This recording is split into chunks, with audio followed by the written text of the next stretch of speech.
Hello and thank you for coming to my channel. Now, I want to discuss Time Magazine and its feature for Person of the Year this year, 2017, um, and some of the issues around that. So, they have chosen the Silence Breakers. This is a collective of different women and some men who have come forward this year and highlighted the issue of sexual harassment in Hollywood in particular, but also in general. Um, Now, a little bit of background about Time's Person of the Year. I think that's appropriate. They've been doing this for about 80 years, and for most of that time, they billed it as Man of the Year. I think about 20 or 30 years ago, they switched it to Person of the Year for obvious criticism that was coming in with that. Um, the the concept is not without its criticism, but I think that people often misunderstand it. They sometimes think it's some sort of award or accolade. That's not what it's meant to be. The person of the year is simply the person or people deemed to be the most influential in a given year. In fact, in 2001, Rudy Giuliani won, the mayor of New York City, for his personal story and being an inspiring mayor at the time.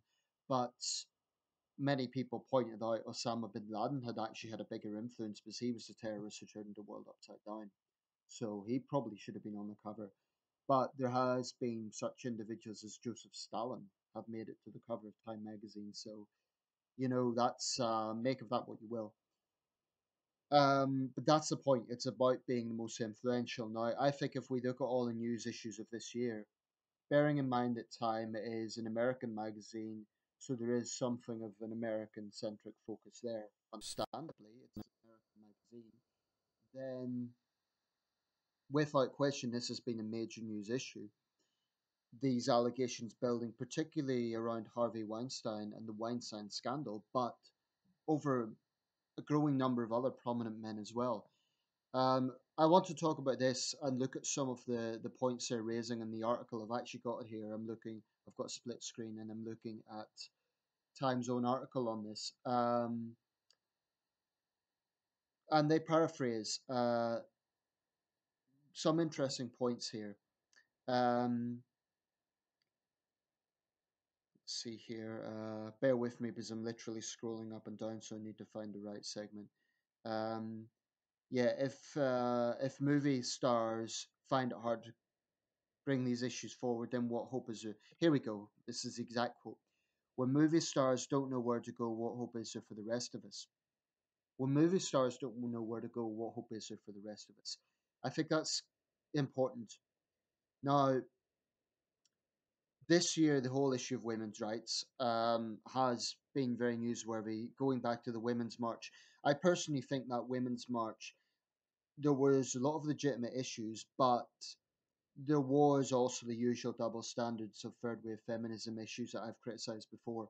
Also, it was glaring that they had a prominent Islamist, Linda Sarsour, who is a Sharia apologist, as one of their spokespeople. I mean, to me, that really damaged their credibility because it seemed to me it was just bashing Western men and powerful Western men like Trump, but turning a blind eye because Linda Sarsour was there to the massive problems against women in the Islamic world. I mean, there's a video that's going viral now from Jordan, and there's young men in that video basically asked about their views on women going to work and so on.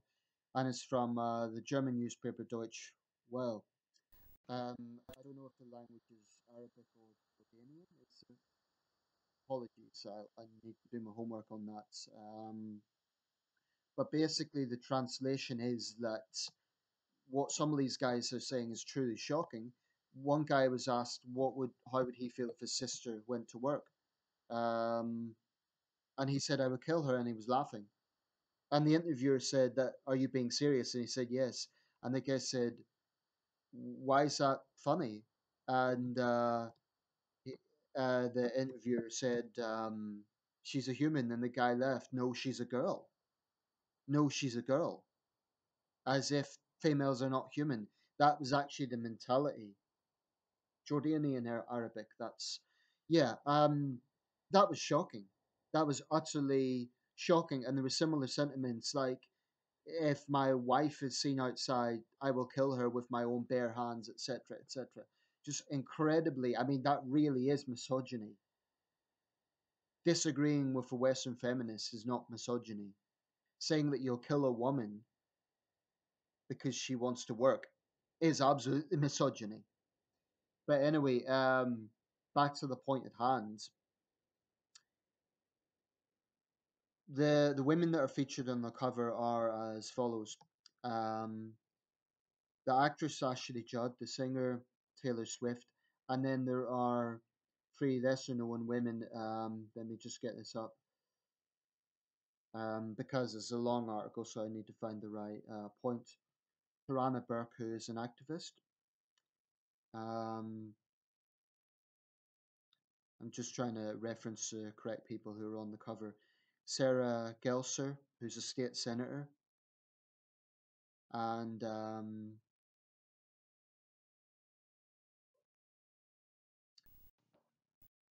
see, I'm trying to reference the right people who are on the cover. It's a long article, so let's.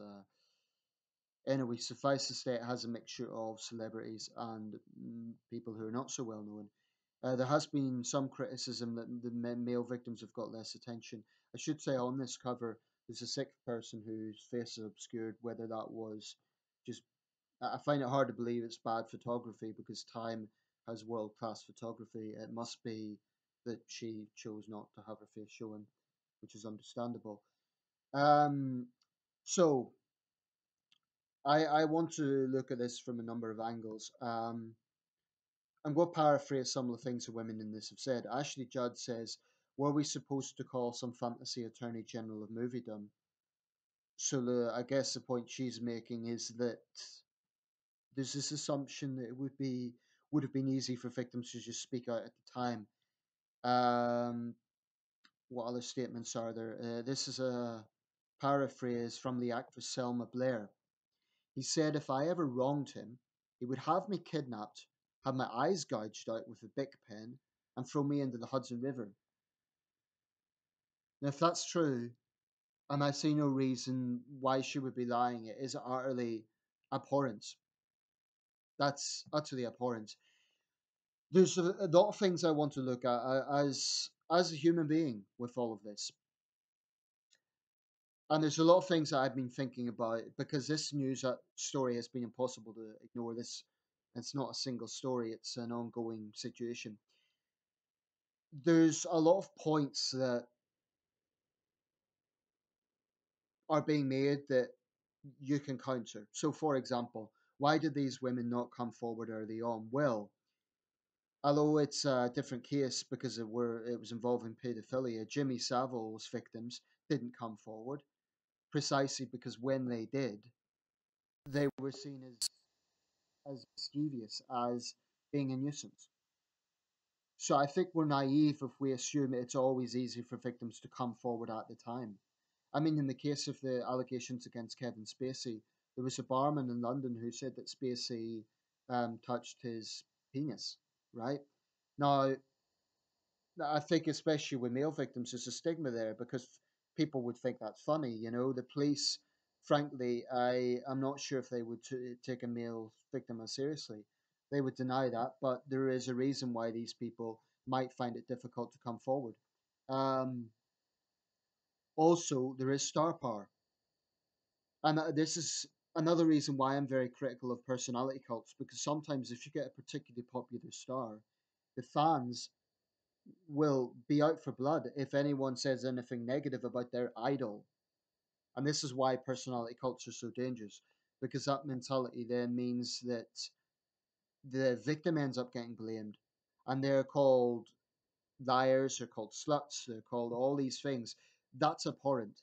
That is utterly abhorrent.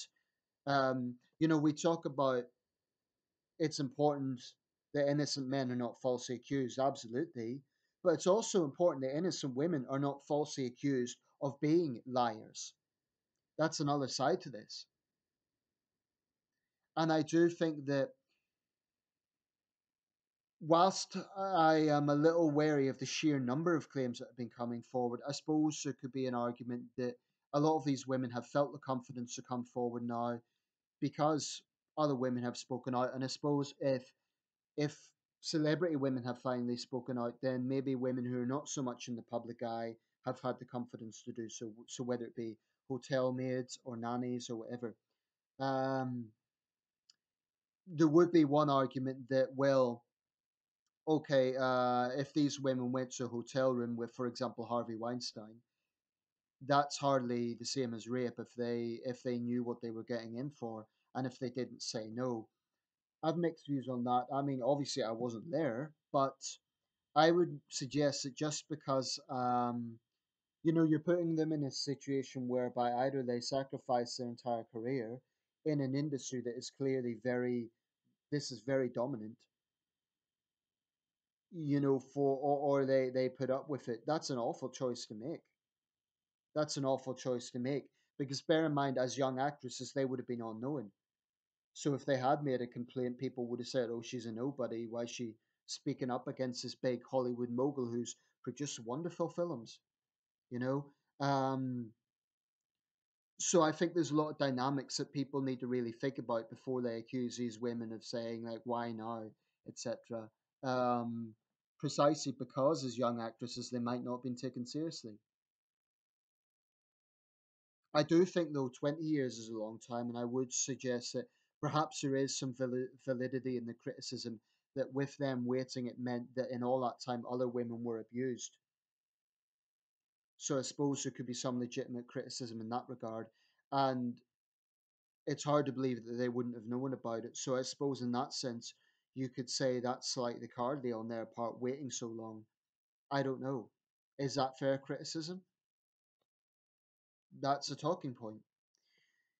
On the issue of what we're actually talking about here with sexual harassment allegations, I think there are some examples of women alleging sexual harassment when we're talking about compliments. A few years ago, there was a lawyer, and she got attention because she had this rant about a male colleague and she tried to publicly shame him.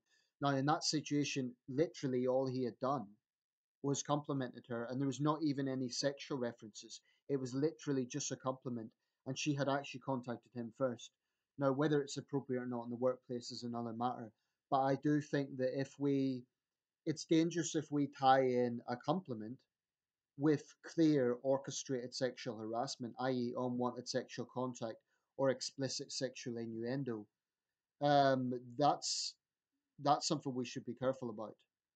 But I don't believe that the women who are coming forward with these claims and the men are coming forward with trivial issues. I think these are very serious allegations of actual sexual harassment, being touched and so on. That's not trivial. That's not trivial. Um, I am slightly skeptical of the sheer volume of claims that have been coming forward, but like I say, it may well be that they have just got confidence because others have done so. Now, on the other issue around this, which is innocent until proven guilty, it's an equally important issue. I think we also have to be very careful there.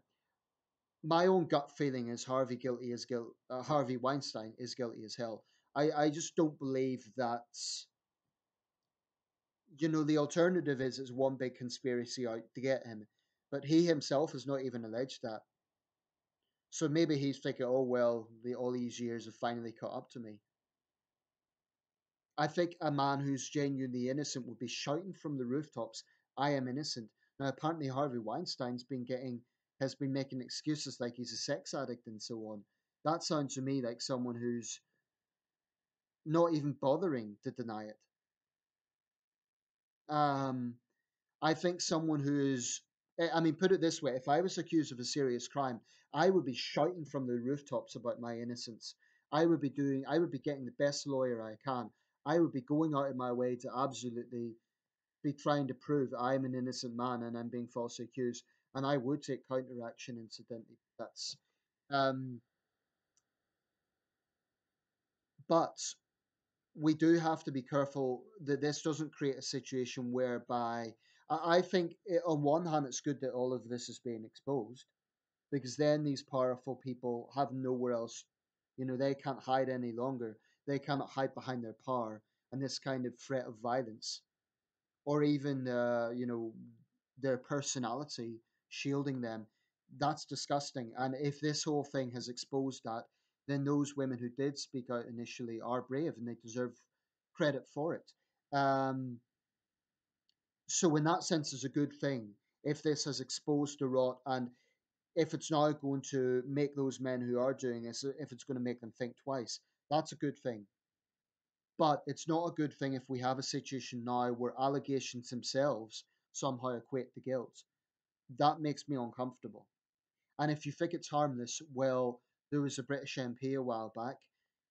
We'll never know if he was guilty or innocent because he took his own life. Now, what had actually happened was allegations had been made against him, but he wasn't even allowed to know the details. He wasn't allowed to know who had made the allegations or even the nature of what happened. He ended up taking his own life. Now that doesn't mean he was innocent, but it could mean that he was an innocent man hounded to his death. And it was a hugely controversial issue in Wales. And then there was another man took his own life, a party worker somewhere else, um, who was unnamed. So the way these things are processed is extremely important. I think in the case of a big company, it's better to suspend someone than to sack someone. A suspension doesn't have to be permanent. A suspension can be temporary while something is investigated. And if there is a trial to be made, then that person should be put on trial. And a suspension means if they're found guilty in a court of law, then yes, fire them. But I don't believe that someone should have their entire livelihood and name destroyed on an allegation alone. I am very, very uneasy about that, whoever the person is. And like I say, Harvey Weinstein probably is guilty, but even Harvey Weinstein should have his day in court, if for no other reason than having his day in court actually helps the victims as well. Because with all this, what we have at the moment is allegations, no trials. That's actually all we have is allegations. I happen to believe that most of these women are probably telling the truth. But ultimately, it is allegations. And I think that it's in their interest to see justice done. That's common sense. Surely they want to see justice done. So, I mean, I'm not suggesting that's the case for the women in time, but what I was going to say is I would be skeptical of someone who runs to the tabloid newspapers before going to the police. I would be very skeptical of that. Now, Max Clifford, the notorious celebrity publicist who's just passed away in prison, he was serving an 8-year sentence for, I believe the charge was sexual assault on a minor. Um, he's just died in prison of natural causes, but he done some truly wicked things. I mean, he used the testimony of a call girl who turned out to be a liar to bring down a government minister, David Mellor, who then had to resign because of the controversy. And this is the problem. If someone is accused of something, often they have to resign to prevent the news of the allegations, clouding the reputation of the company. So they have to, jump into the bus, so to speak. Um, I personally take the view the best course of action when a high profile person is accused of something is for the company that they're with to suspend them. That seems to be the most practical approach, because if they do turn out to be guilty, then it would hugely damage the company if they are then, seen as protecting the person. The BBC faced a big backlash because it was seen to be protecting paedophiles. Um, so I think that suspension is the best course of action, not sacking someone. Sacking someone on an allegation means that the company is deciding they are guilty based on the allegations alone. And I also believe if someone is accused of something, they have their day in court, and then the case is thrown out and they're deemed to be innocent, then they should be brought back into the company. That's why suspension is the best course of action. And if they are guilty, then the suspension could then turn to permanent dismissal. So I'll leave with a few points. This has exposed something very real. I believe there is a very real problem out there with powerful men abusing their position. And I don't think that we can just say, oh, it's, compliments being taken the wrong way or whatever. And I don't think it's good enough to say, oh, she knew what she was getting herself in for. Because then you're putting the blame on an 18-year-old girl over, I don't know, a 50-year-old powerful media tycoon. I mean, there's no equilibrium there, really. So even if you could say it's naive to go to a hotel room, just because she is not physically saying, "Oh, it's, don't do that to me," body language itself should be an indicator. Just because she's not physically fighting him off doesn't mean it's okay. So I think there has been a very real problem, and all of this has exposed that, and that is a good thing.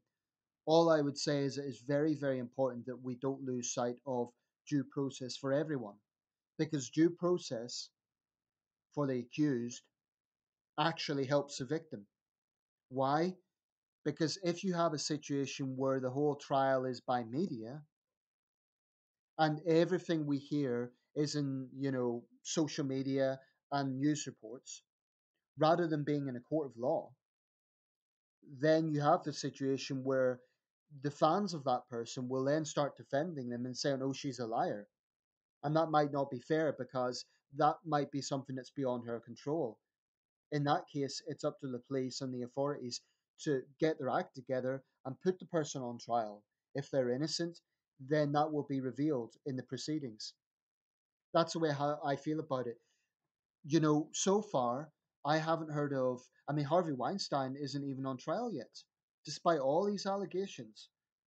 He's not out and about as such, but I mean, the last I heard, he was getting therapy for sex addiction. This man should be facing trial for the allegations against him. If he is innocent, then his lawyer can prove that.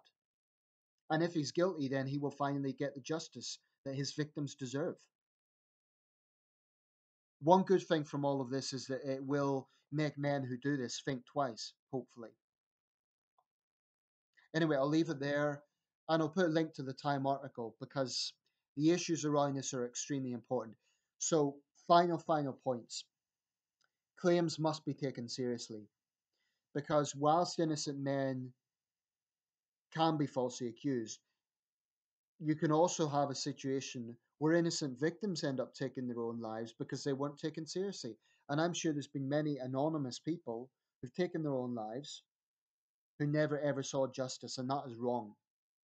These arrogant bullies who think that they can take advantage of vulnerable young women, who think that they can take advantage of other men for that matter who can't defend themselves, that's wrong.